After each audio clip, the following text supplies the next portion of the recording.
This is the Tom Barnard Podcast. Listen live weekday mornings, 8 to 9:30, or anytime you like as a podcast on the Tom Barnard app at tombarnardshow.com or wherever you get your podcasts. It is, as they once said, I believe, in Catcher in the Rye, it's colder than a witch's tit. Remember that when he said it was colder than a witch's tit? Yes, it rings true today because it's no longer warm outside. That's for certain. No. It's a good way to put it. It is no longer warm outside, ladies and gentlemen. There's no 34 degrees. Now, I should look at it. Let me take a gander at that because it is going to get in the 70s again. Last I saw, according to weather.com, 71 on Thursday, 75 for a high on Friday, and then the next, then I think Sunday and whatever the next week are all 60s. I got 77 on Sunday for a high. 77 Sunday, yep. And then it looks like by next Wednesday we're back in the mid 50s. Great. So today you got 55 and sunny, then you got 62 and sunny tomorrow, 69 and sunny on Thursday, 73 sunny Friday, cloudy and 72 Saturday, 77 sunny on Sunday, as AJ reported, ladies and gentlemen. But even Tuesday and Wednesday, 68 and partly cloudy, and 56 and partly cloudy. Yeah, I mean, it's not too bad for October. Like it'll be a brisk morning. You'll want to maybe start your car, let her sit for a little bit, but then once you get around lunchtime, it'll be just fine. But actually, like no rain, no nothing like that. Actually, kind of a gorgeous next 7 days. Yeah, and then like 5 months from now, when we start to get to March, it'll be this same temperature, and we'll be like, "Oh, heat wave came through." I know. Oh yeah. Oh yeah. Bust out the shorts. No question about it. So after reading that story yesterday about Bath and Beyond or Bath and Bitch or whatever it's called, Bath and Bodyworks. Is it Bath Bodyworks? Yeah. Bath and Bodyworks, but the family show title, calling it a clandle. Clandle, yeah. Grade A work by Andy. Top whoever named Top clandle. A clandle. Yeah, that's very, very true. Clandle. There's a guy now that's on national news claiming that this was not an accident. They did it on purpose. They knew they could torment people by putting images of the Ku Klux Klan in their commercial. What is the upside for Bath and Body Works of doing that? Nothing. I feel like that was I feel like at the end of the day, it was just probably a poor design choice, and then it didn't get picked up by the board of approval or whatever at Bath and Body Works. And by the time it was on the shelf, the mass aside, and it took one person to point it out for other people to be like, you know what, I can kind of see it. And then that's where the uproar come from. Yeah. Although if this is like what a racial attack looks like in 2024, like we've come a long way as a country. There's nobody hanging anywhere or anything, so that's a good deal. We're gonna put a label on a candle. Talk about progress. Yeah. Well, it is progress. But the guy, this is intentional. Why? Okay, you're the guy who said that. Why would you say that? You have no idea what the hell went on, but you're an expert and, this is intentional. They did this on purpose. Right. Why? Where's the money in it? Right? Right. There's no like benefit or anything like, it's just dumb to say that it's intentional. Honest to God, I wish are people ever going to calm down again? Is that ever going to happen? Absolutely not. No. It's only going to get worse and worse. Oh, good God. There's no shot people settle down. Yeah. Is that because of our education system and all the rest of it? Is that where these people are being treated? Taught to hate everyone? Is that what the plan is? Yeah. Well, I think it's just like if you can find something that maybe is like this candle, for instance, like if you can go viral by saying that this candle's racist, and now everybody's talking about it. So whoever originally pointed out, they feel like they're the warrior championing for whatever cause. So I feel like everybody leaves their house in the morning trying to find something that they can twist and manipulate to say somebody's offended.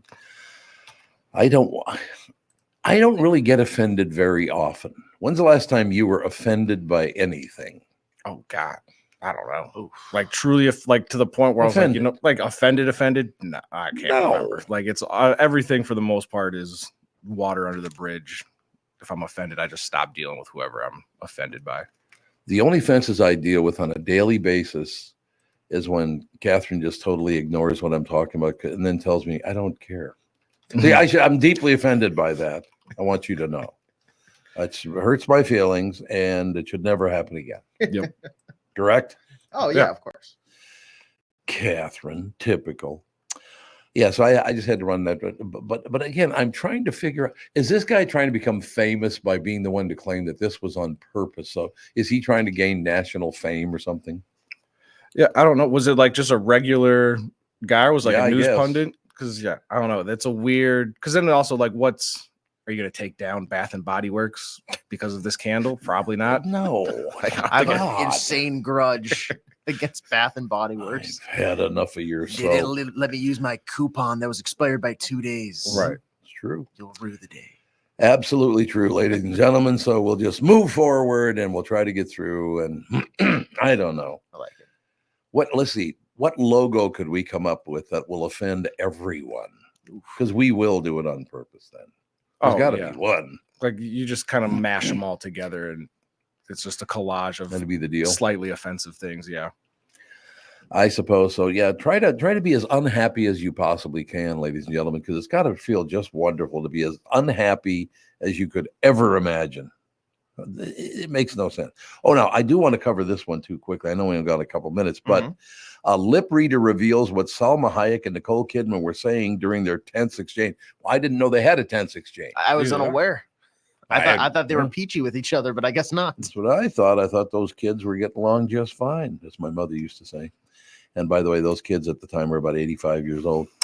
By now, you've heard that there was supposedly a tense exchange between Nicole Kidman and Salma Hayek during a Balenciaga fashion show. Balenciaga, that's the one with a $55,000 purse, isn't it?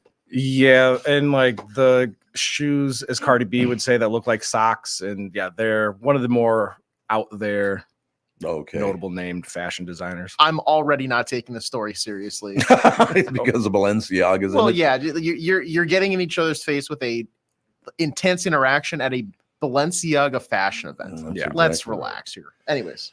So in any case, they're at the Balenciaga fashion show in Paris the other night. We caught on video. The ladies were standing with Katy Perry while photographers snapped pictures. It seemed like Salma and Nicole were, I don't know, having crosswords. But the video didn't pick up all the sound. At one point, it looked like Nicole pushed Selma's hand away. I have to do that from my lap all the time with most of our guests. Just while a lip reader claims to have figured out what they were saying, supposedly Selma told Nicole, quote, "Let's turn there, okay? Here. Let's turn there, okay? Here." Nicole, did you know what that means? I don't know, but I just pulled the video up from what appears to be there. Nothing to see here. No, there's absolutely.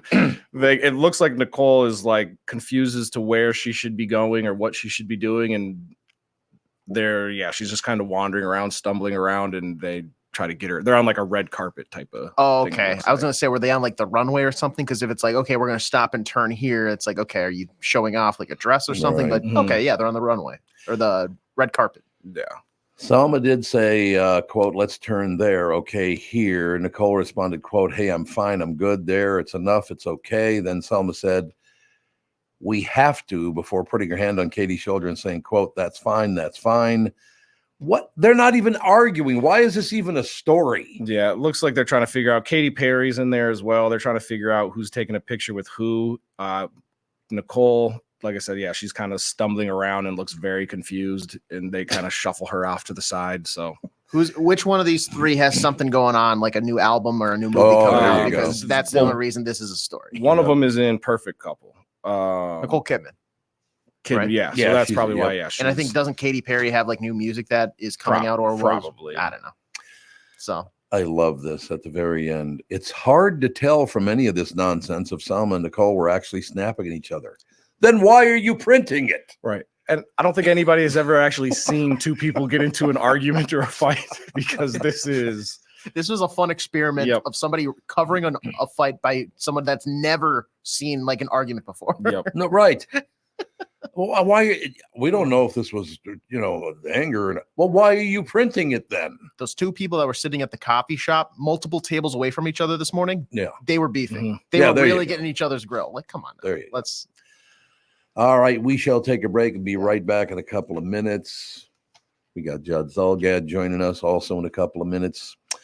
Owner Tim Bloom and his staff at EcoFund Motorsports in Forest Lake and Burnsville specialize in quality, affordable scooters, mopeds, youth ATVs, motorcycles, electric bikes, ATVs, go-karts, and side by side.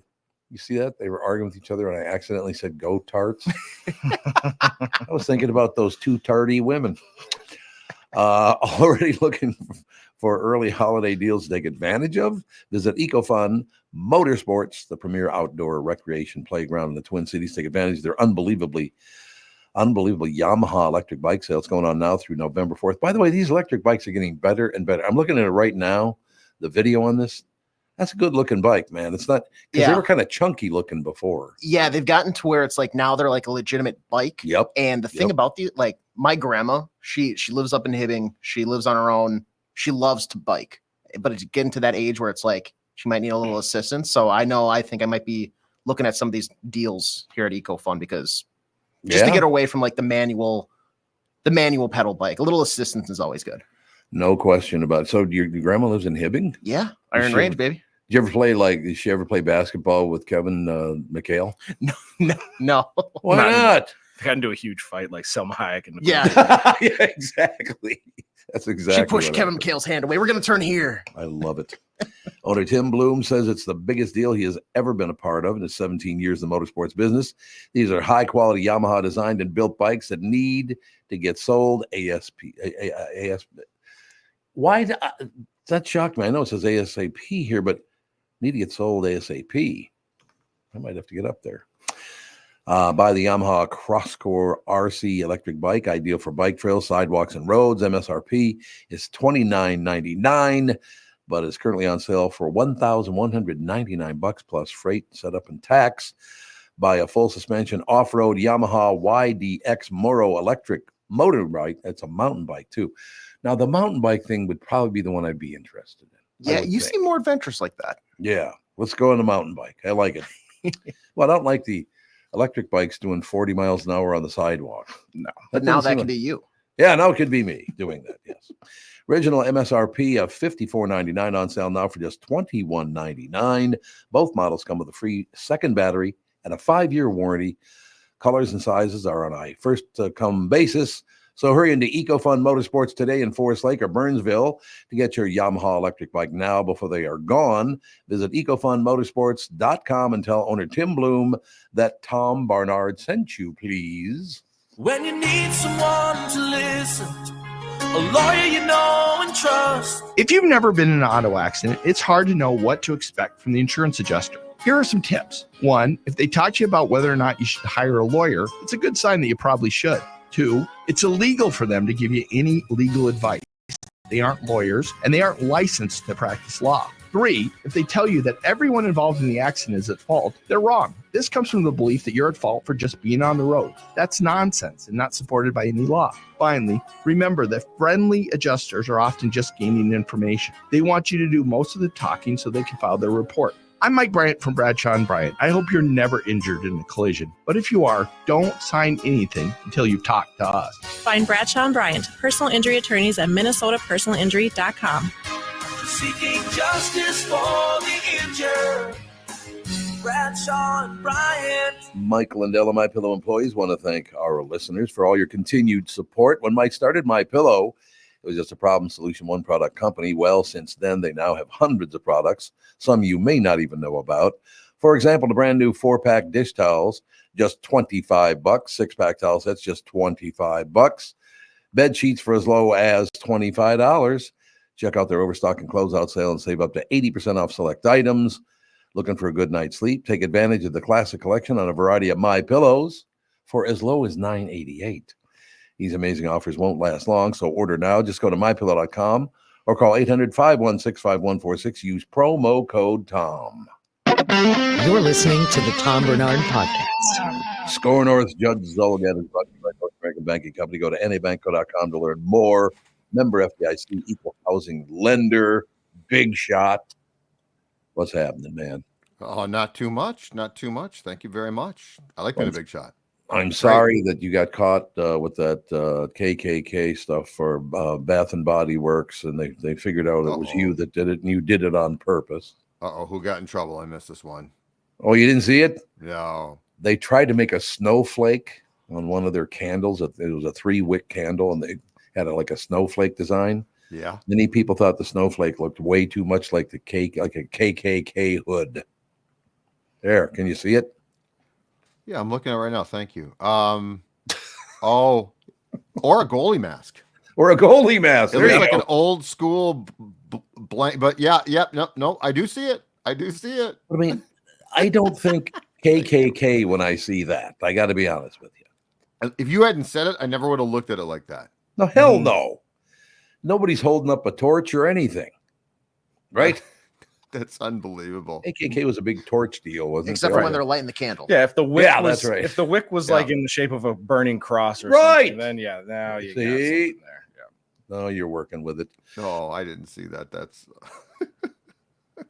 okay. Do you have any sports to report? By the way, I got to tell you, let's put it in the 5, 6, 7-year-old boys and girls now. All of a sudden, they're all wearing Viking jerseys. Walking down the street. Of course they are. I think that's wonderful. I do. Of course really they are. Team's playing well. Why not? They are. Yeah, so the Vikings are back on Sunday against Detroit. The Lynx, who are in the WNBA Finals, it's 1-1 in that. They play tomorrow and Friday at home. They could actually clinch it because it's a best 3 of 5. It's going to a best of 7 next year, but best 3 of 5. Right. So that's the most exciting stuff. So I mean, you can't beat a team that can actually win championships in this state, can you, Tom Barnard? I don't know, and they're telling me that this Detroit club is damn good. Oh yeah, they are legit. They kick now Dallas is not good, but I mean they went in Dallas and scored 49 points. Oh God. They are the first that was the Cowboys' worst home loss since 1988. Jeez. 1988. Yeah, worst home loss since then. Jerry Jones didn't even own the team at that point. So Jerry Jones, I haven't seen him in a while. When his team was winning, he was everywhere. Now you don't ever see him anymore. He's still there. He still gives a post-game press conference after every game. Is he really? 82, and he still gives it's the damnedest thing. Here's what I think. Yep, he's still out here landing in his helicopter in the middle of Dallas Cowboys practice and stuff. That was just like last week, wasn't it? Yep. Really? Yeah. In the middle of practice, you just see, and then all of a sudden Jerry just lands his helicopter, steps out, walks off, and then it's like, all right, boys, let's get back to it. Did I tell you how rich I am today, by the way, or did you notice that from my helicopter? I didn't get your morning email about it, so thank you for reminding me. Yes, I got to come in the helicopter pad up on the roof here. Jesus, that's impressive. But yeah, Detroit is very good, and so that's going to be. I think we're going to learn a lot about the Vikings potentially and Detroit because and here's the incredible thing too. I don't know. I'm pretty sure in the history. So the Vikings started in 1961. The Lions were an established team by then. I don't think in that time period, 64 years, there has ever been a week until now where I've actually been, the fan base of any sort has been excited about Lions Week. Yeah, it's true. They were just a joke for so long. Now, who's their quarterback? Jared Goff, who was the Rams quarterback when they went to the Super Bowl the first time, a couple of years, or in 2019 or 20. He's their quarterback. And their coach is a guy by the name of Dan Campbell, who's absolutely crazy, but he's fun. He goes for it on 4th down constantly. Love it.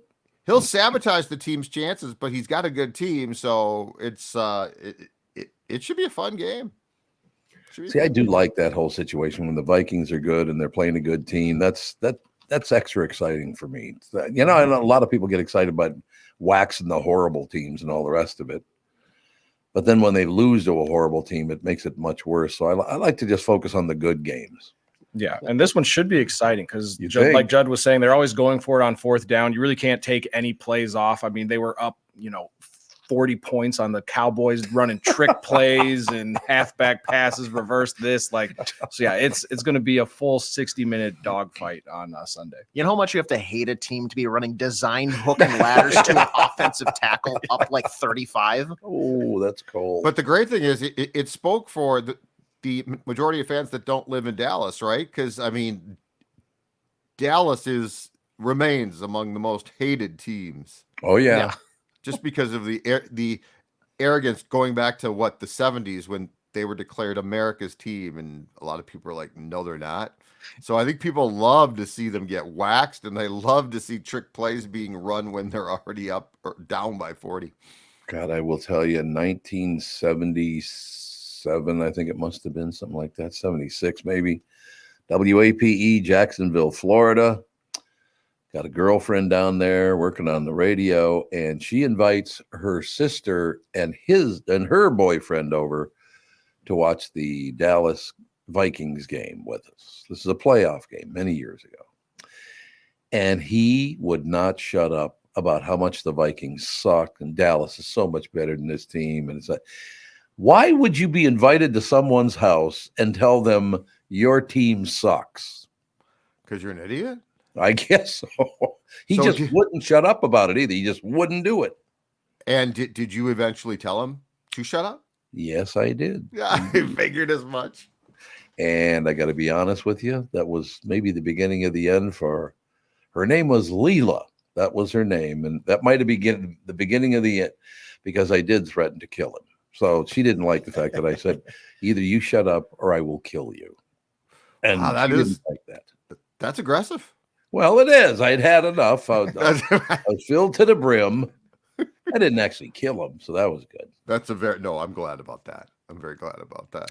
Yeah, but that was one of those situations where I know you love the Dallas Cowboys. Good. Could you shut up about it a little bit? Because they were, of course, just waxing the Vikings, just kicking their ass.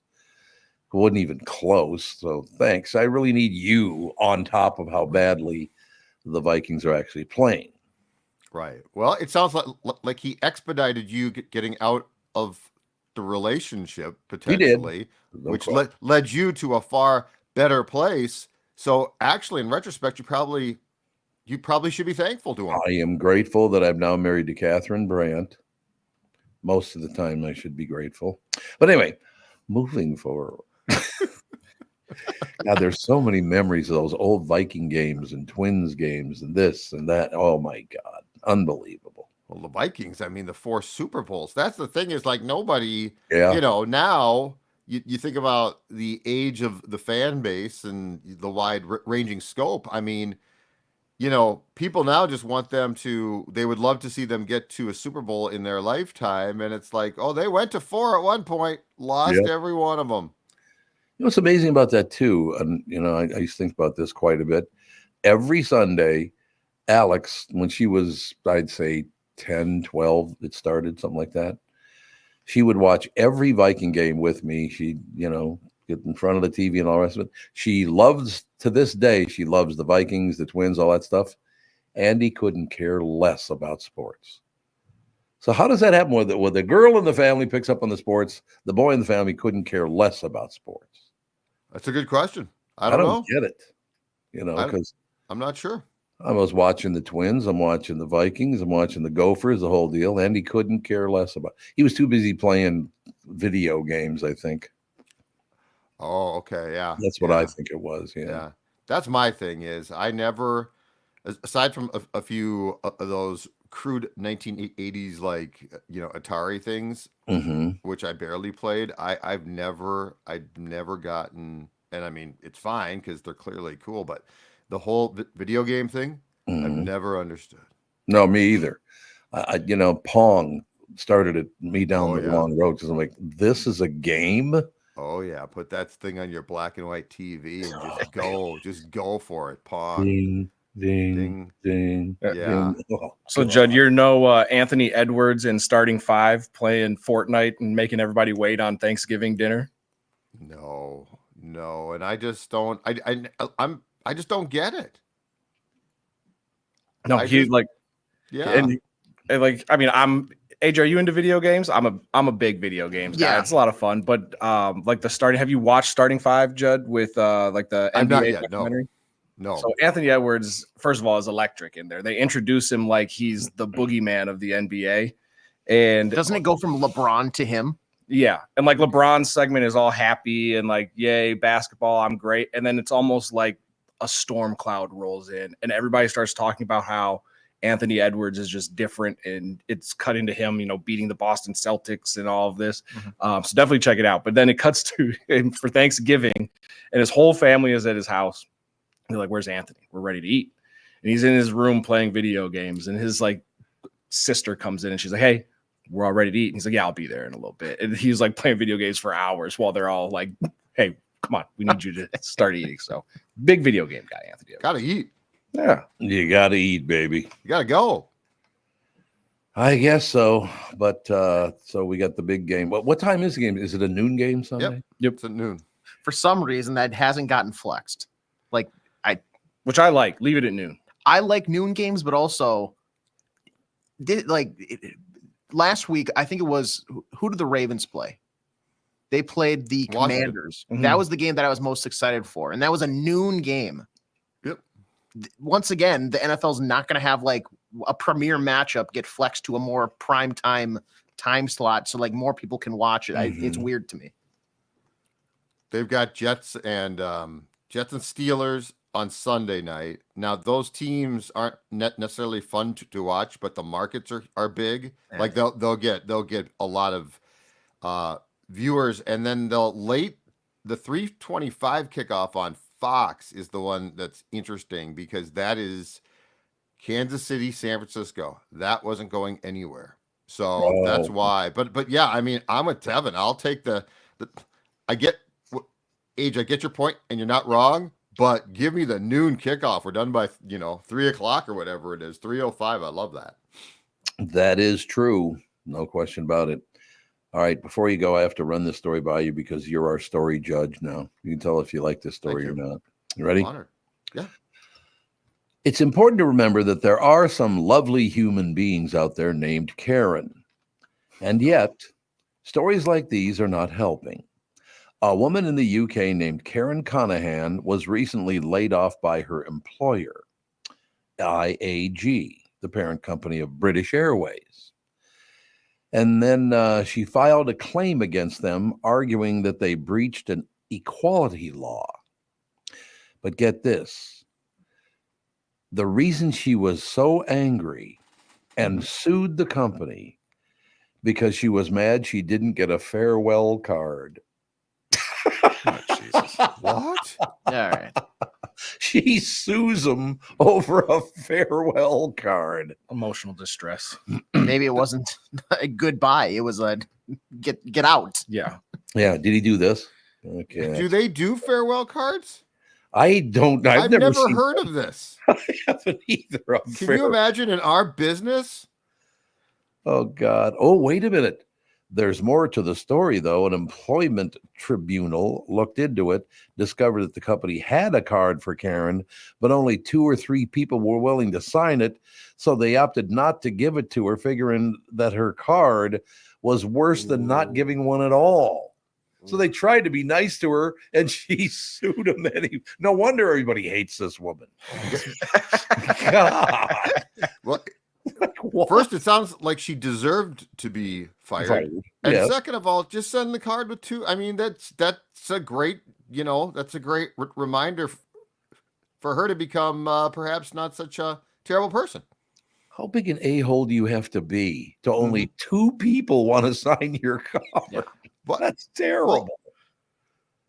What company on earth not only sends a farewell card, but has people sign it too? Like this is this sounds like a spoof. Was she fired? This is England. These people eat beans for breakfast. So they're eat weird. What? They eat beans for breakfast. They so do? like they're weird. Oh yeah, they put beans on toast. They have to fart all day? Probably. Beans are good for you, actually. They are, yeah. Yeah. So she was laid off. So maybe it wasn't necessarily like a behavioral thing. Maybe the company was downsizing. And so she thought like, oh, I didn't do anything wrong. You guys are going to give me a good farewell. But then that's a rough way to find out that nobody at the office likes you. Yeah, because it doesn't say why they laid her off. It doesn't give the reason why what business was slow or whatever. But actually the fact of what she did, I could see why they laid her off. Yeah. Absolutely. They saw it coming, didn't they? Don't you ordinarily sue for like more severance though? Like that's right. You'd think a card. I want more signatures. That's what I'm suing for. Yes. More. So stupid. No question about it. All right. So everything else is good. Everything else is great. Everything else is great. No complaints. Talk to you tomorrow. We don't have any games tonight, though, you can even talk about, do we? The Wild plays St. Louis, but they've just started. The Wolves, I think, start next week. So. Oh yeah. Okay. And the baseball playoffs are going on. Come on, guys. The baseball playoffs, which don't involve the Twins, I just can't do it. I can't. I'm so pissed off at the Twins because we've been talking about it all year. I don't think it's any coincidence the team decided to sell. The family decided to sell the team when Judd, you and I, from day one, were talking about how this team sucks and they don't have enough good people and blah blah blah blah blah. So it doesn't surprise me at all they put the team up for sale. Matter of fact, we were on this show asking them to sell the team for about half the year. And I see a guy on my screen right now who in the 80s was asked to buy the Twins or help buy the Twins, have another chance. Tom Barnard, you have your chance again. I know. To buy the Minnesota Twins. I'm sure Catherine would have no problem with it. No, because I don't have to surprise her on Christmas Day. Well, that's come up with about $200-300 million. Just tell her, honey, if I got a surprise for you. Yep. It's an investment in the future of the family. Yep. Yeah. And we own Target Field too. I bought that as well. $1.7 billion. Is that correct? I think that's I think that's the valuation that I saw in the Star Tribune. That sounds right. Do you have any idea? I know you got to get going here, but you have any idea who might step up and buy this club? I think it's going to be, I'm just a total guess. I think it's going to be somebody, if and when it gets done, from outside the state. Not the Wilfs? The Wilfs buying. Baseball's not the same. Football and basketball are very controlled investments because they're salary cap leagues and they're cash cows. Baseball, I mean, I'm not saying you can't make a profit. You definitely can, but I don't think it's necessarily a parallel. Like if the Wilfs lived here full time, maybe, but they don't. But again, we used to see the whole back in the day, absentee ownership was a big oh man, they're absentee owners. Who knows what's going to happen? Yep. Technology now has really made that a different thing, and the Twins are going nowhere. They have a new ballpark. Baseball won't allow them. If you buy them, they are staying here. So, but I just don't know.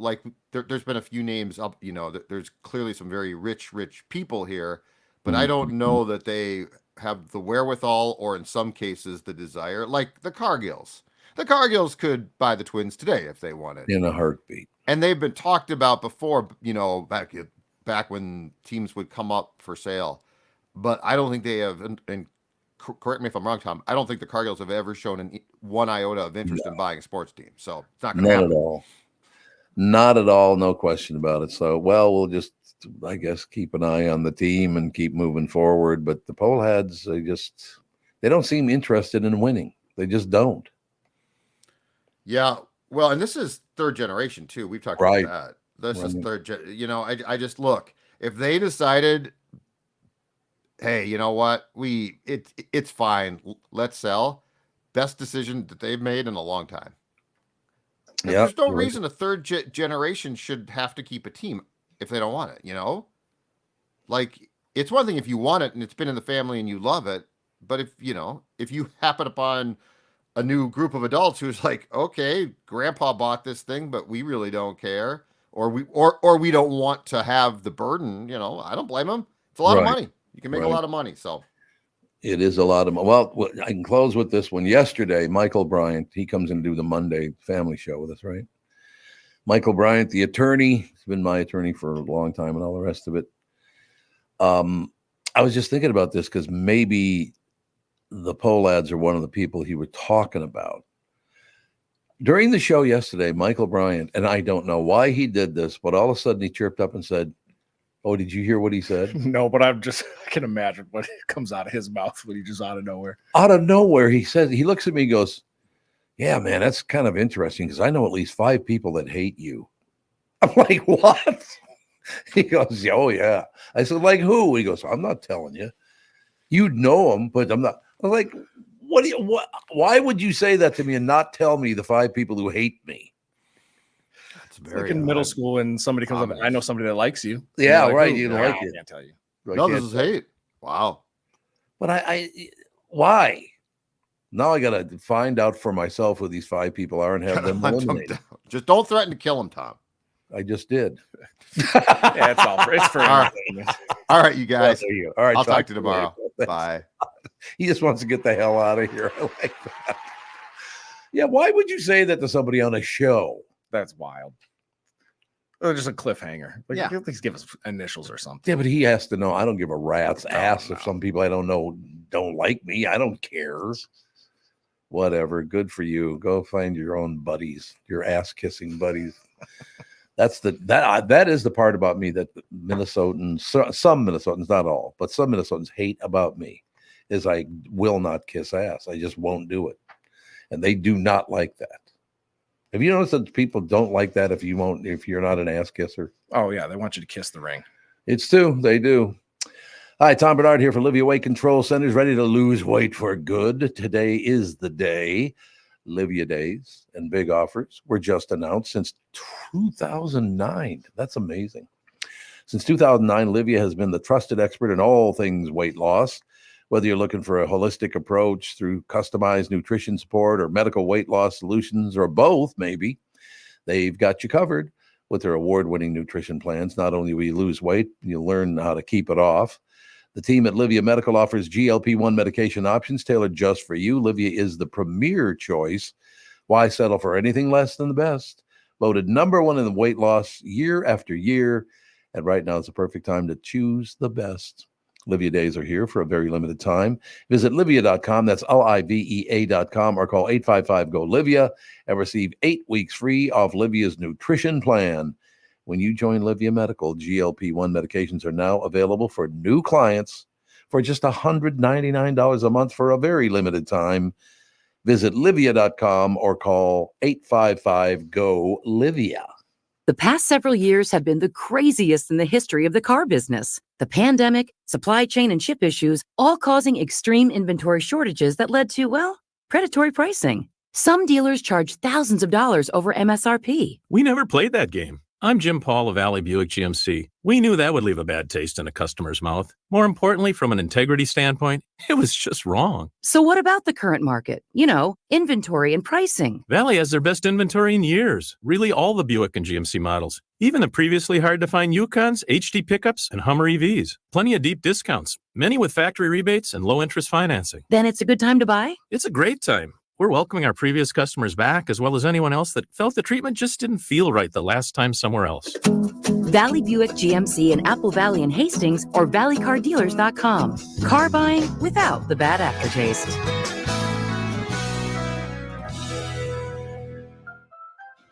I'm talking with my friends Michael Bilski and Brad Huckle of North American Banking Company. Guys, business owners have had to deal with a lot over the last few years, haven't they? They sure have, Tommy. We pride ourselves on being able to help our customers with the challenges they face. Our business bankers are experts and are always ready to help our customers capitalize on opportunities and solve problems. Loan decisions come quickly because they're made here in the Twin Cities and not shipped out of state like at some of the national banks in town.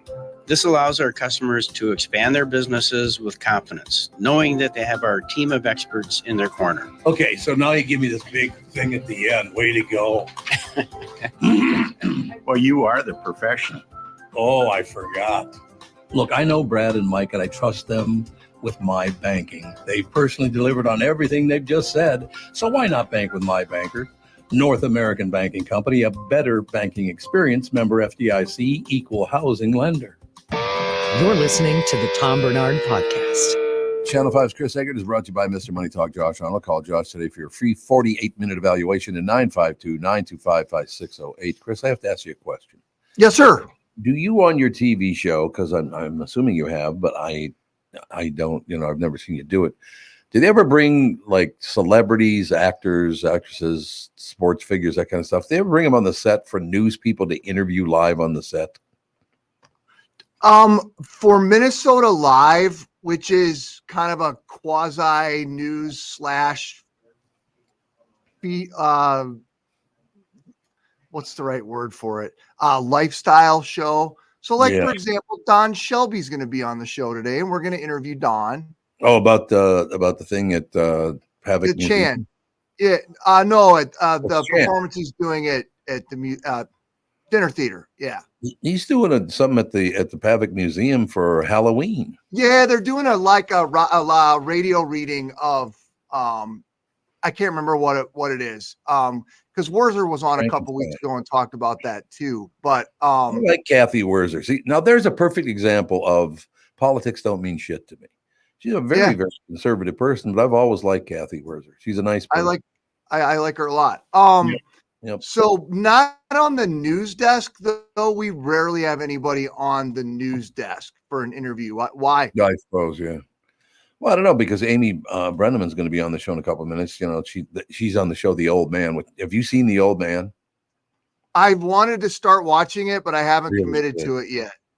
I heard it's really good. Yep, it is indeed. So, you know, I thought I'd invite you to, hop on. What time do you have to be off by? Now? I mean, like 4 minutes. So, you big baby. So what's happening? Sorry. I wouldn't want to leave Shelby hanging. I mean, come on. Oh God, you don't leave Shelby. He's not there already, is he? I'm not sure. I'm like, tell Hannah to bring him in. Oh, to get off her ass. A couple 100 feet away from where our green room's at. So Amy Brenneman, huh? That's cool. Indeed. Looking forward to that in a couple of minutes. So any big headlines we should know about? Well, JD Vance was in town yesterday. He was out in front of the 3rd Police Precinct, which is also in the news today because they're going to be meeting. The city of Minneapolis is trying to figure out what they're going to do with the building. Right. It's been ongoing discussion and debate for a while. Some of the people there along Lake Street were going to take it in as a community and turn it into kind of like a museum and cultural center, meeting space type thing. But now the city is trying to open up something they're calling a democracy center there. I don't really know what that means. I think like early voting site and some other like community space. So that's being discussed. Obviously there's a lot of feeling around what should be done with that site, given its significance with the George Floyd situation and stuff. So, and then other big thing was we just found out about it yesterday, but super sad. A 13-year-old kid it sounds like run over and killed at a hayride in Stearns County this weekend. Oh God. Yeah. I know. I know. So, that was about it. Those are our big stories we had today. So that's everything. That's most of it. All right. Well, a phenomenal job, I think. Yeah. Nothing all that, fun to talk about, unfortunately, but Don Shelby, we'll take it as kind of fun to talk about Shelby. That's true. What were you going to say, Ted? I was going to say, are we all going to get our mail still? Are the USPS workers still striking? Well, it was an informational picket, I think. I don't think it was actually a strike. So as for whether or not you're going to get your mail, I don't know. Flip a coin, right? Like, hasn't it been, that's been an ongoing thing for the last couple of years. Mm-hmm. And many a politician have been trying to get involved to figure out what's going on. I think maybe it's gotten a little bit better in some parts of town, but yeah, I don't know. Is your mail service okay? Oh yeah, mine's fine. I just saw that they were going through some stuff. So it's the information. Yeah, they had an informational picket yesterday because they were closed. So I don't know about you guys. I'd be happy if the mail never came. Because that means the bills don't come. All bills, baby. That's all I know. What's the latest you got in there, AJ?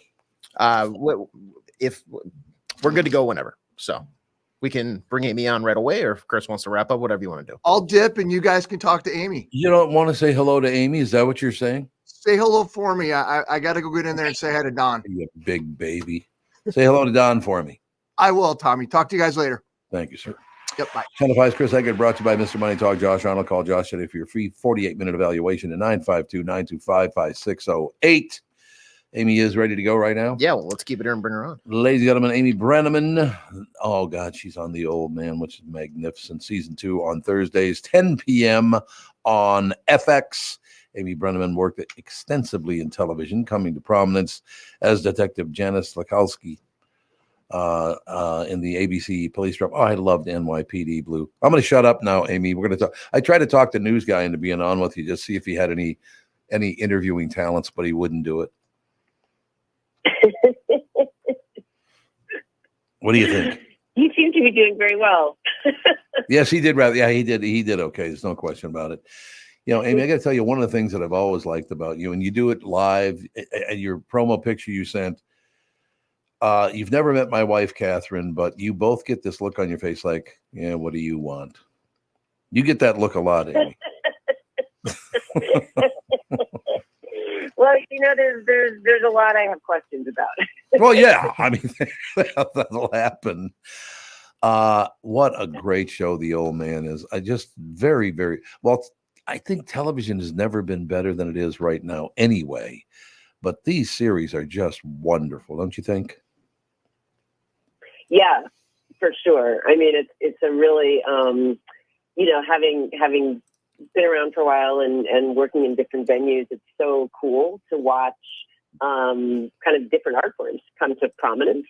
And yeah, I mean, with streaming and sort of, you know, not having standards and practices and all that stuff that you have on network.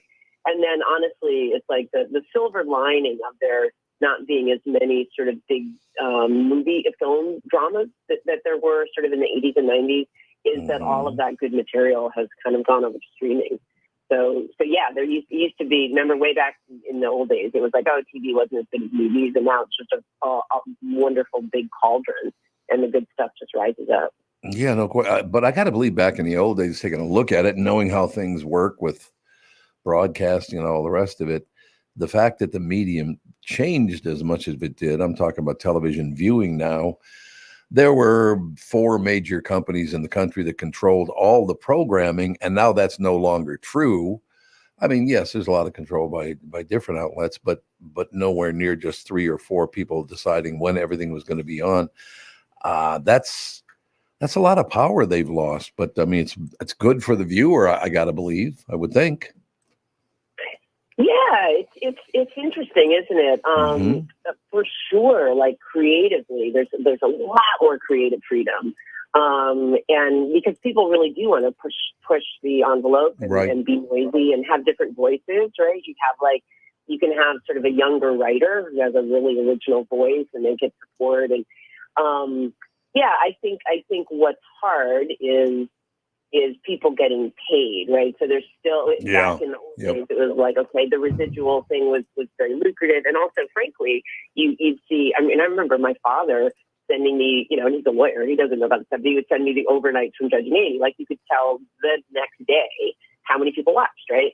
And with streaming, it's always, this is something we artists, you know, that's partly why there was a strike, right? Because sometimes the streamers will say, we have no idea how many people. I was like, are you kidding me? You know, Alexa knows when I'm talking about shoes in my kitchen. I can't believe you don't know how many people are watching the show. But, you know, to the extent that, you know, Apple TV is part of this huge conglomerate, it's hard sometimes, the finances. So I know, you know, that is partly why, again, there was a strike. So I think the good, first of all, is progress, and the good absolutely outweighs the bad creatively. I mean, as an artist, I just don't. And also the other thing, you know, when I produced an NBC show called Heartbeat that was only lasted 1 season, but that was the last time I dipped my toe into to broadcast. And, you know, those ads, I mean, it's like no joke, like every 10 minutes, every 8 minutes, you know, the writer has to like have a cliffhanger because you're going to go to commercials. Right. And I never think about that in streaming. You know, we just tell the story you want to tell. So that's just creatively like those, when I watch Old Man, which I don't always do, but I have watched it on FX where there are ad breaks. I'm like, whoa, what's that? That feels really old fashioned. No, I mean, that's a very good point. You're thinking about that, the money involved. Well, I'll give you an example, Amy. For many, many years, about 35, 40 years, I spent time living in Chicago, New York, Minneapolis, traveling a lot to Los Angeles, doing voiceover for many, many. Did you ever get involved in doing any voiceover? Yeah, a little bit. Yep. Yeah, the reason I bring it up is because the business totally changed, and now basically if you go, I don't do any voiceover anymore because it's not the same business it used to be. It used to be a very lucrative business. It was wonderful and all the rest of it. But now basically it's like, hey, if you could come in and do a couple of spots for us, you could have your choice. We'll either give you $5 or a pop bottle. It's like, whoa, great. Yeah, wonderful. Yes. Well, that's right. That's right. No, it's I think again, I think there's always ways to make money, but for sure, like the pilot season that I grew up doing, it's like, okay, the network should make a lot of pilots, and even if the pilot didn't go, you know, many people, myself included, that would be your nut for the year, and all of that has changed. I mean, again, artistically, the artists in all of us is that you get to make a movie on a phone. You know, you get to make. I mean, I know filmmakers that used to be like, oh, I have hopefully, you know, a studio says yes, but you don't have to wait to self-express. And I like that. So, you know, figure out the money piece of it, but the artistic piece, there's no doubt. It's just such a creative time. Yeah, no question about that. For people who maybe made the mistake and didn't watch season 1 of The Old Man, you could tell us a little bit. It's a great show. It well cast, well written. And what I like about the show a lot is it was pointed on the show yesterday when I think we heard you were coming on, that the different levels of how people handle their parts, it's really, really good now. I mean, it just, people go on these shows and they play their part. And yeah, there are directors and all the rest of it. I understand that. But you really get a very human take on the people on shows now, which 20 years ago, you didn't used to get that all that much. Yeah, well, I do think that has, you know, maybe because I'm married to a director, I have to stand up for the director. Yeah. I think what you're talking about is this really immersive quality, yes, right? Yep. And all the things that go into that, you know, the music and the cinematography and the direction, and I agree. And then what I love what you just said, because ultimately, and this is my interest in what I do. I'm not a huge plot head. I kind of appreciate plot, but mostly I appreciate plot as it reveals character and relationship, right? So what I love about what you just said is ultimately your takeaway is the people, right? Yeah. And Yep. a very memorable, vibrant, emotional kind of thing. But all of the little things that go into that, you know, that's a whole, and that's I have to give a shout out to John Steinberg and Dan Schatz, who are showrunners, because they keep such a close eye on everything. And, you know, Old Man, it's funny when you think about it, because you watch season 1, it's quite heightened. The language, it's almost like a play, right? Yep. Yes. People talk in a very articulate way, and that can work and it can really not work. And the fact that it does is really because of the showrunners understanding the tone of the show and what they want to do. Well, I'll tell you again, honestly, television has never been better than it is now. And if anybody disagrees with that, they must not have paid much attention to it. It just, to sit down with my wife at night and, you know, watch a television show, watch a movie, whatever it is, it's just, and I suppose some people feel total control over it because you could choose from thousands of different things, but that's not it. It's the way actors are able to actually be themselves and do the part they want. It just seems to me that everybody kind of has a voice in it now. Is that not necessarily true? I think it is true. I love what you're saying. And I also think, you know, it's the diversity of voices and artists that are making television, right? So, you know, way back when, before streaming, there was really, you know, I'll just speak as a female actor type, you know, it was the mom and it was the quirky best friend. Like, they were the types. It was very hard to get away from the types, you know. Yeah, yep. If you were brilliant, like Ray Romano, you could use the types and create like the best show ever, you know. But I think that these streaming things, they're not types that we've seen. And I know for me, you know, once I got into my 40s and 50s and the whole, like, a really dear friend of mine, Annie Potts, who's an incredible spirit and incredible actor, you know, she's, you know, that much older than me. And she was like, like when you once you're past the mom thing, but before the grandma thing, there's like this desert, right? Which is basically late 40s and 50s, right? Well, find that at all because I went on to The Leftovers and played this really wild, so just speaking as a female, we're not as constrained by these stereotypes, quite honestly. And I think, whether you're a woman, whether you're a non-white person, whether, there's just so much more opportunity for kind of authentic, original programming. Yeah, no question about it. I know you got to get going here, but I just want one more question. As a viewer, because, and I hate to say this because, we have commercials that they do run, but on places like, Prime and Netflix and Hulu, and you go down the list of, FX does still. But when there aren't anywhere near as many commercials as there used to be, and some on the Prime channels don't run any commercials, does that allow you as an actor to feel a much better flow, knowing that you don't have this limited, you only have 7 minutes here, so we got to get this in 7 minutes.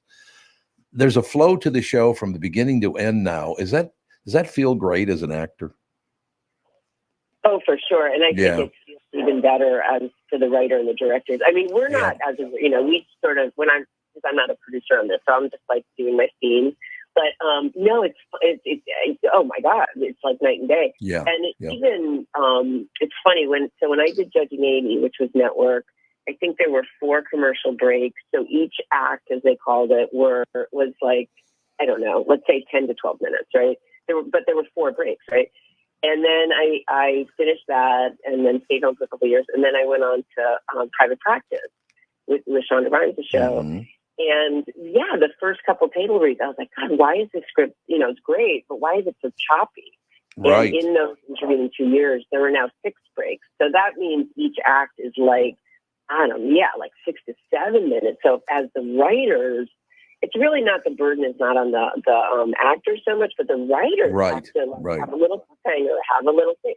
It makes it insane. Like you can't actually tell a longer story. So no, what's funny about Old Man is it does every Thursday. It goes on FX, and then it goes right on to Hulu, which is how most people watch it. And binge it. But I have watched it actually at the premiere for season 2, they showed the first episode, and there's no commercials, but there are these little act outs, right? And Jeff Bridges forgets. He's like, weird, like blank spaces. I was like, well, that's what commercials are.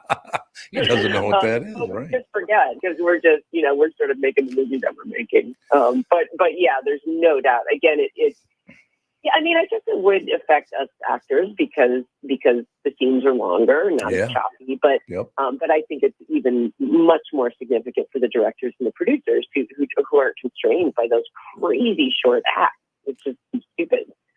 Well, you got to come back, Amy. You did a terrific job. I love talking to you today because, just like I said, watching you guys look like you're having so much more fun acting now because it's not all chopped up and weirdly timed and all the rest of it. So, yeah, for the viewer, it's a lot better too. It really is.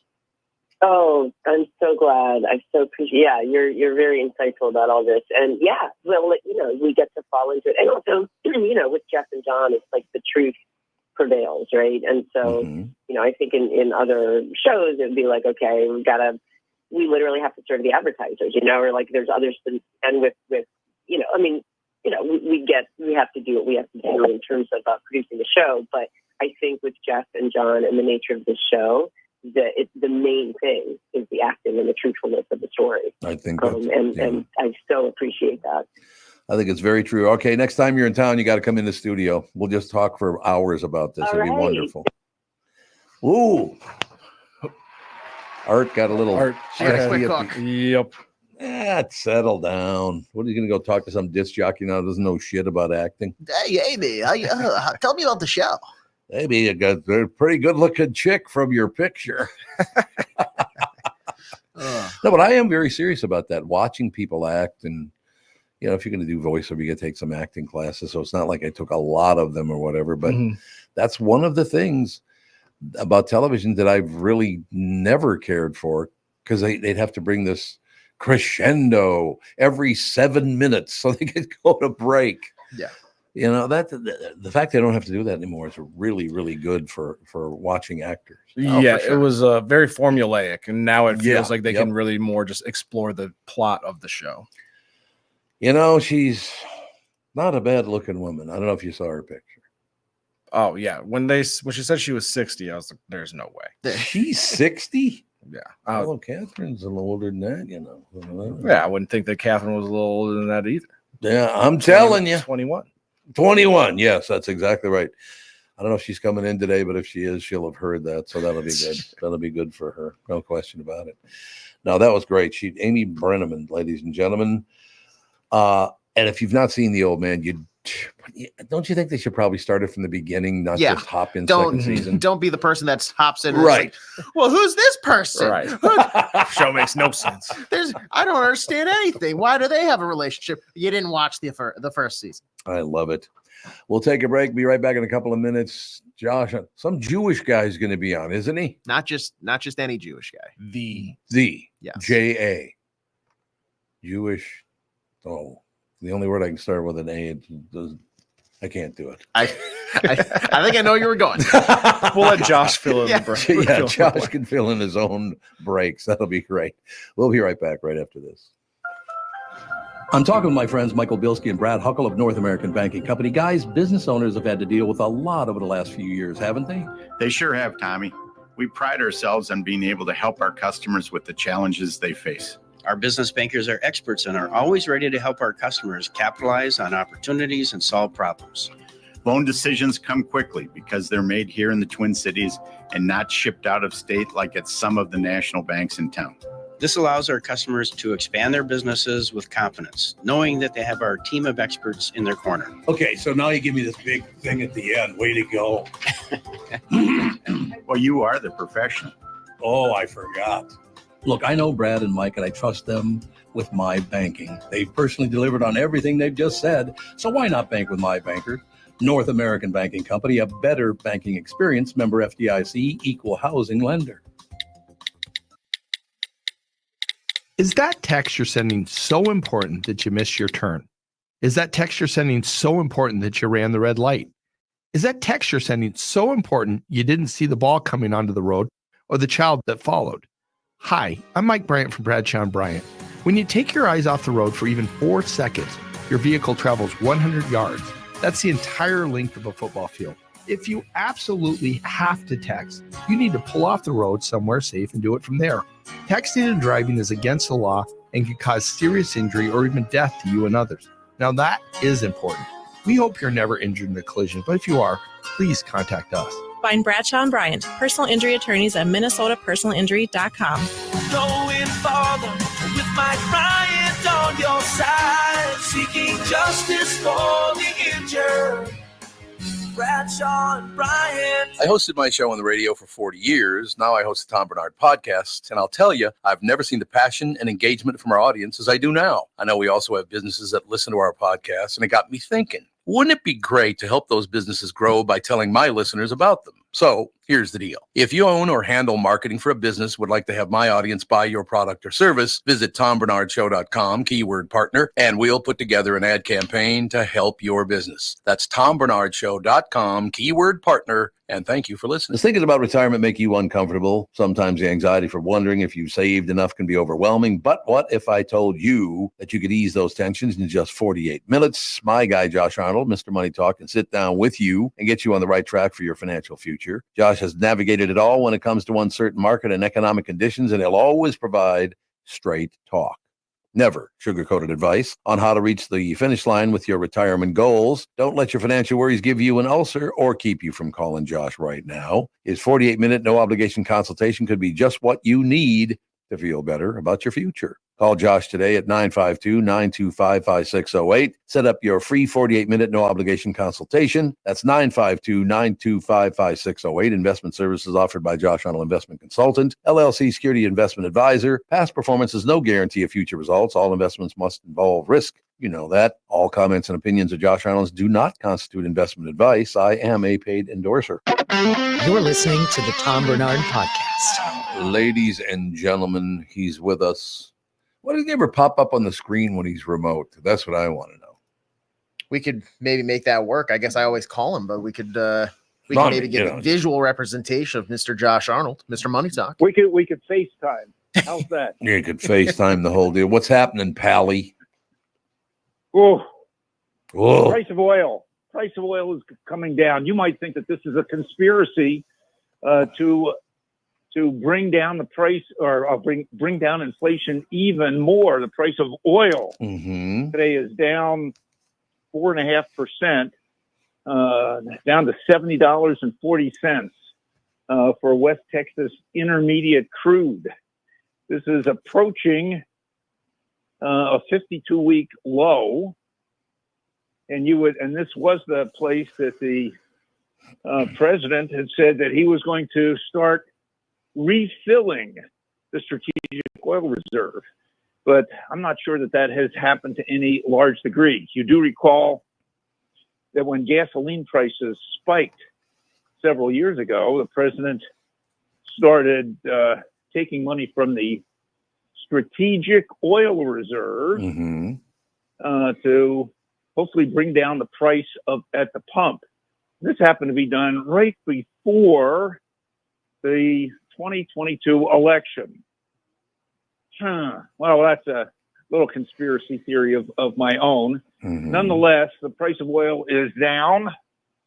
There seems to be an abundance of oil on a worldwide basis.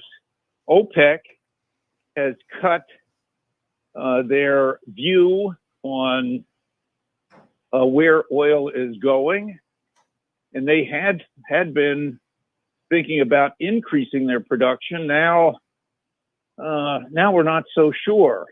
It seems that with China being in a deflationary, not inflationary state, and China trying to juice their economy with stimulus measures, but maybe not enough stimulus to please stock investors. China has enough oil. India, whose economy is ripping right now, seems to have enough oil. Both have been buying from both Iran and Russia, buying Russian oil at lower oil prices due to limits on the price that oil can be sold out of Russia. But there is a lot of oil, and now the fear of Israel bombing or disturbing oil facilities in Iran has been reduced, at least according to oil traders. We do not know what Israel is going to do to retaliate against Iranian bombardment recently of the state of Israel. But Israel said that they are going to respond in an appropriate manner and an appropriate time. Well, we are in that window, and that could well happen. Meantime, oil stocks have also been going down. Oil stocks have been moving up and down with the price of oil. There are many analysts who say that you've got to own oil stocks, having been crushed, investing in safe oil, as in oil pipelines. About 10 years ago, I've said, nah, not for me. The oil pipelines do provide some, I'll say, a safe way to invest, or considered a safe way to invest in oil. Many of these oil pipelines, whether it's Kinder Morgan, where I got crushed 10 years ago, whether it's Energy Transfer Partners or others, do generate a pretty high yield, given some of the contracts they have with oil producers and gas producers as well, on use it or lose it contracts. But do remember that these stocks will go up and down on the price of the commodity.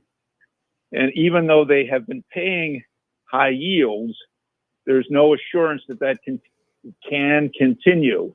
When I got hurt investing in Kinder Morgan 10 years ago, that was due to Kinder Morgan, which had said, nope, we're not going to cut our distribution. We want to maintain that distribution, and we're even thinking of increasing it. And 2 weeks after they said that, they cut the distribution in half. And what happened to the stock price? Oh. It got cut in half. Yep. And it's only recently moved above that cut. So excuse my leeriness about investing in, we'll say, safe oil. Not for me. If I want some yield, and I know that this is still a problem area, I'd sooner invest in real estate investment trusts, and particularly those real estate investment trusts that are focused on apartments, maybe on shopping centers, industrial parks, and definitely data centers.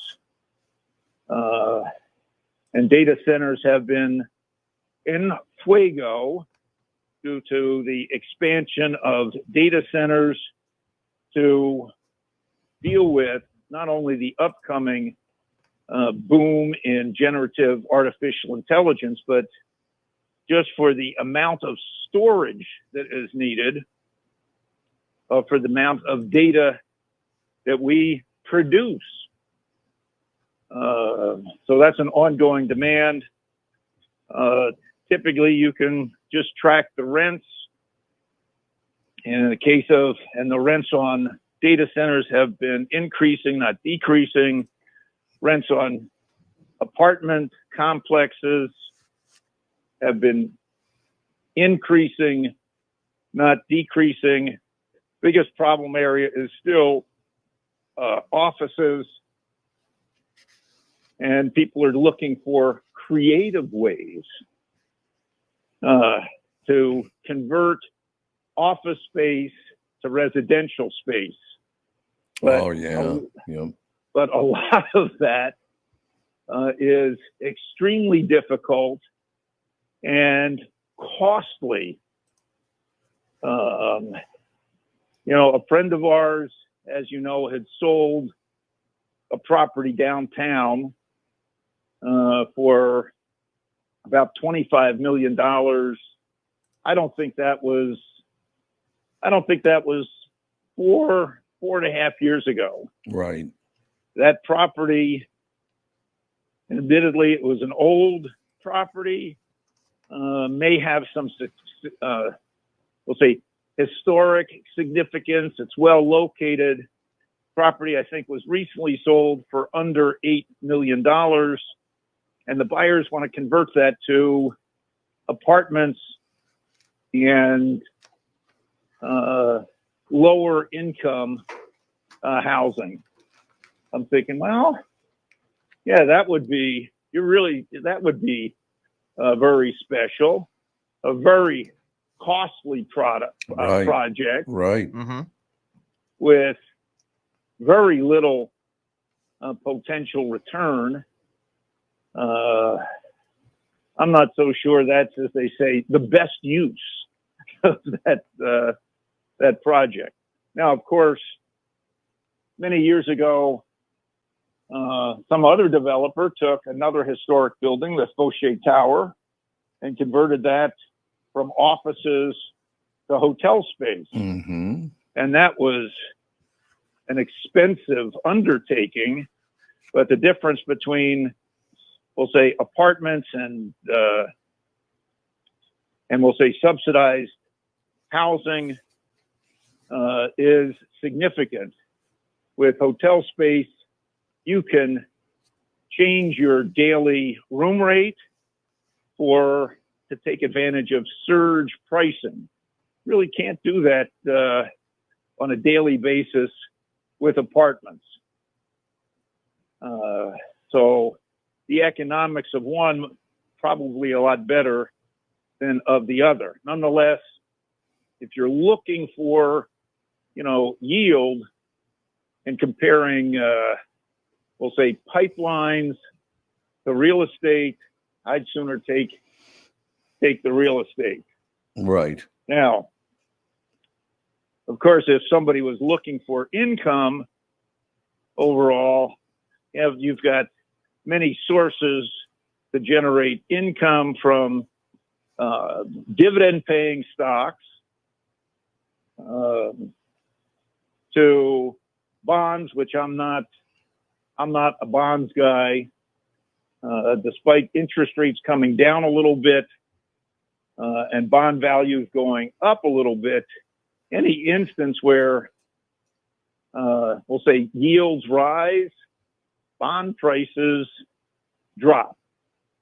And people who had a lot of bonds in their portfolio, which is most people under a traditional asset allocation model, have between 30 to 40% of their portfolio in bonds for quote unquote safety, yield, and the belief that bonds act opposite the stock. So bond values will go up when stock values decline as people look for safety. Well, guess what? We'll say in the last 4 years, bond values did not go up unless you were an active trader and were able to trade the short-term movements. But if you were a holder of bonds, yes, you got your yield. If you held bond funds, yes, you got some yield. But the value of your bond or bond funds did not go up. It went down. And I use, we'll say, the long-term bond index, TLT, which holds longer-term government bonds, which will have a little bit more volatility, so to speak, went, this is in terms of its share price, from a high in, we'll say a high of $160 a share, currently trading at 94.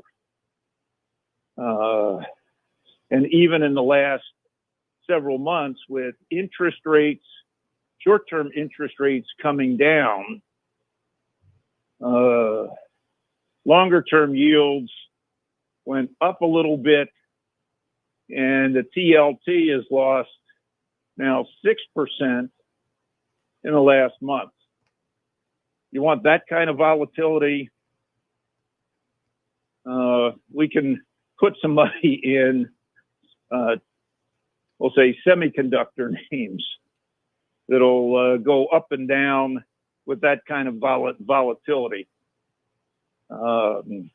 So I have not been for decades a bond investor, except for some short-term trades. And that in the last bonds that I actively sought were back in the 90s when I bought some casino bonds. Ooh. Oh yeah, there was. How big of a gamble were those? See? Well, I didn't think they were. It's pretty good. That's a great segue. I like that. It really is. Well, having grown up in South Jersey and having relatives who lived in Atlantic City, and knowing the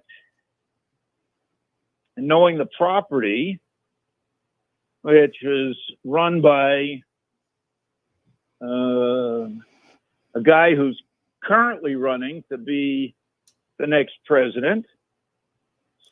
So that narrows it down. Excuse Excuse me? That narrows it down pretty well. Thank you. Yes. DJT. There you go. We'll be specific. So his casino had some bonds. The bonds were trading about a quarter of par. So par being $1,000, these bonds were trading for $250. Mm-hmm. The company had declared bankruptcy, and I believed if they were to liquidate the property, that the bonds were probably worth $750 to $800. That's a pretty good return. Yeah, no kidding. And okay, we were next in line to we'll say the short-term bank borrowers. So okay, that felt pretty good. The bonds started increasing in value during the negotiations. They got up to about $650 per bond. And then news came out that the large investors in this project were going to take stock in a newly organized company, and the bond values started to drop. And I sold, I'll say, I think sold some at $500. I think the balance at $450. So I did okay. It was invested in as a trade. We'll say as an equity investor would, not a bond investor. I did okay, but not the home run I thought. The big people who took stock in the new company rather than taking money, guess what happened to them? What's that? Come on, make a good guess. You got it in the radio. Come on, make a guess. What happened to those people who took stock in the newly reorganized company, which was still the same property with the same problems? Did they get What filthy, happened to stinking them? rich? Yep, they're sailing around the world on their yachts right now. They tanked good luck huge. with that.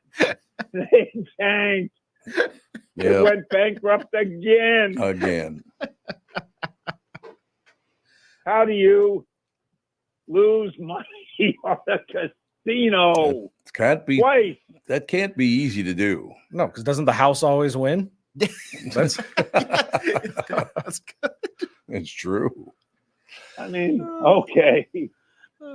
So maybe the guy just lent his name, which has been typical to the project. I don't know, but that's just one of many examples. I'll say that's the last example of me investing in bonds.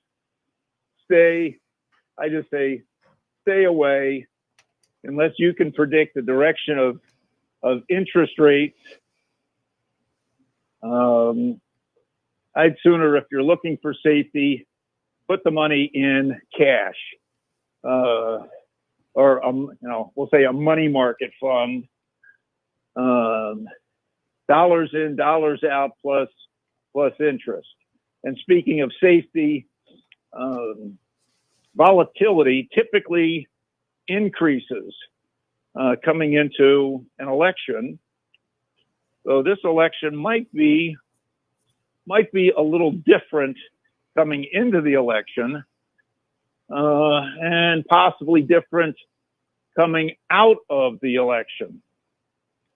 As we'll say, larger investors are more concerned, at least right now, with the direction of the Fed and what the Fed, or how the Fed is going to be dealing with cutting interest rates among the data that they get relating to inflation and corporate earnings, which are starting to come in.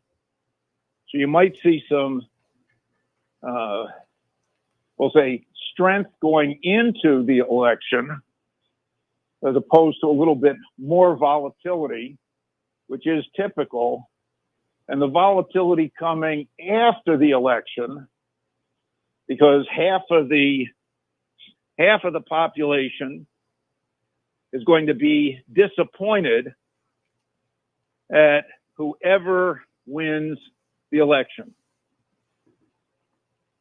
I suppose that is true. Oh, in closing, I got to ask you a question. All right. In closing, we can keep going. I was just trying to prepare people, have some cash available. Well, yeah. Right around the election, just for safety, so that you can pick up some bargains. Ask your question. My question: who now does own the Fauché Tower?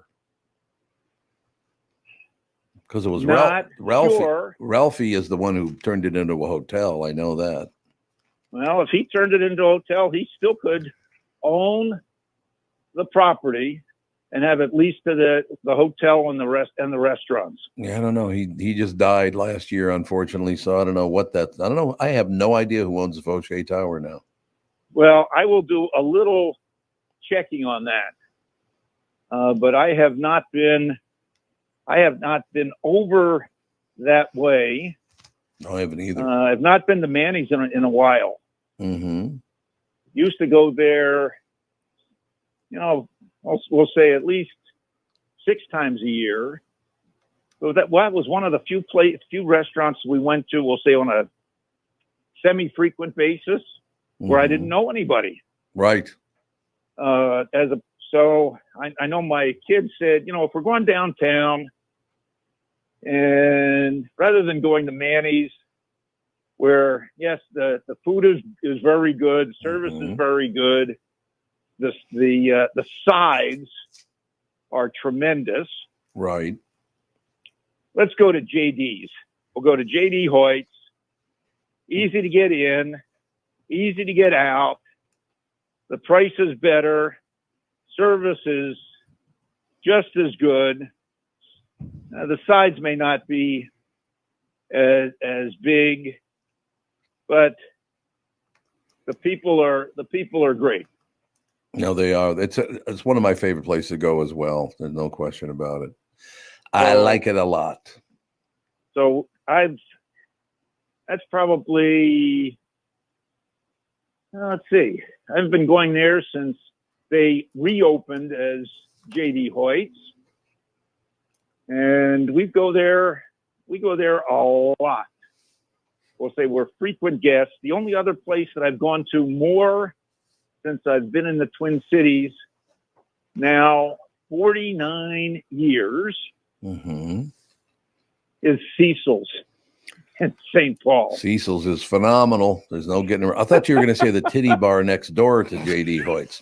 That's not that old. That's not that old. That's a great answer. He goes, that's not that old. I love that. That's a good closer right there, Pally. We'll see you on Friday. Look forward to it. I do too. Thanks, pal. Bye. Ladies and gentlemen, Josh Arnold.